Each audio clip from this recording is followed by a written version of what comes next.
रोहित अपने बाथरूम में नहा रहा था। उसके चेहरे से लग रहा था कि वह काफी सोच में है, लेकिन फिर वह एक झटके से उस सोच से बाहर आता है और अपना नहाना शुरू कर देता है। लेकिन यह चीज उसके साथ बार बार हो रही थी। ऐसा लग रहा था जैसे वह इस दुनिया में ही नहीं है। फिर एक बार वह उस सोच से बाहर आता है और कहता है, यार, मैं बहुत ज्यादा सोच रहा हूं। वह कहता है, मैं जल्दी से नहा के निकल जाता हूं क्योंकि मुझे काम पर भी जाना है। तभी उसे अपने पीछे किसी के होने का एहसास होता है।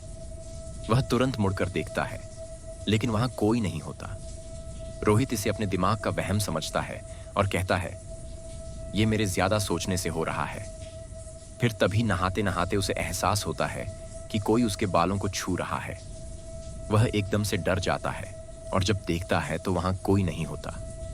ये सारी हरकतें जो रोहित के साथ हो रही थीं, रोहित इन्हें खुद जिम्मेदार मानता है, क्योंकि उसे लगता है कि वह इतना ओवरथिंक करता है कि वह ऐसी चीजें महसूस करता है जो वाकई में हैं ही नहीं।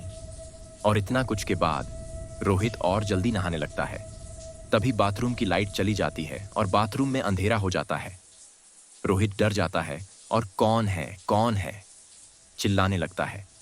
तभी बाथरूम से एक आवाज आती है जो कहती है, रोहित, कितना सोचोगे तुम? रोहित बहुत डर जाता है और अंधेरे में अपने हाथों पैर मारता है और चिल्लाता है, कौन है, कौन है? उसे बाथरूम का दरवाजा भी नहीं खुलता, जैसे किसी ने दरवाजा जाम कर दिया हो। फिर तभी बाथरूम की लाइट आ जाती है। वह देखता है कि आसपास कोई नहीं है।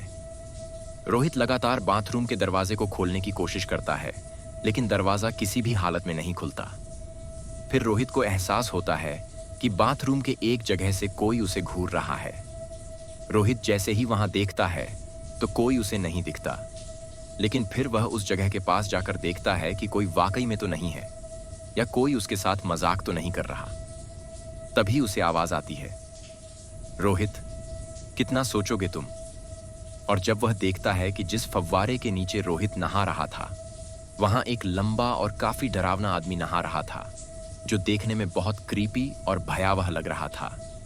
यह देखकर रोहित एक चीख मारता है और फिर वह देखता है कि जहां से बाथरूम का पानी जा रहा था, वहां से बहुत सारे सांप निकल रहे थे। यह देखकर रोहित बहुत ज्यादा डर जाता है और भागने के चक्कर में फिसल जाता है, जिससे उसका सिर नल से टकरा जाता है और वह बेहोश हो जाता है। जब रोहित को होश आता है तो वह देखता है कि वह उसी बाथरूम में बेहोश पड़ा है।